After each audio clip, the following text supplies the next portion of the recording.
alhamdulillahi ma sant borom aras mi nga xam ne moo amal lépp loo fi gis te loolu lépp ay jeex bis moom rek mooy ki fiy des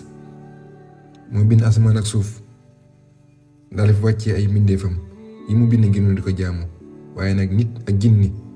la ci taamu moo yónni ay junni yenent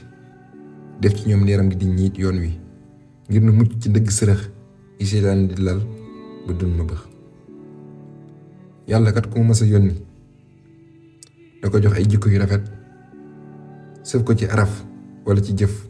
ndax taggee na ko gën gi mbindéef buur bëgg ay jaamam tax mu yónni ay waayam bari loolu sax ba jàpp ab liim ngir dindi réer bon ak tilim ci ñun suñ borom ki da koy weddi di ko moy waaye da koy joor ay may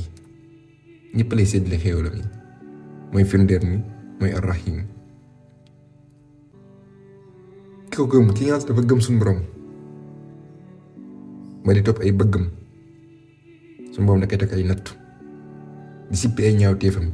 ngi jox ëllëg ngëneel yi gën soob ko ci géejug arrahman yaa rabbi yaa na sa leeru ngëm lekk suñu xol ba lu dul yow dara bum ci sax lu mën a xew ñuy mën a nangu ndogal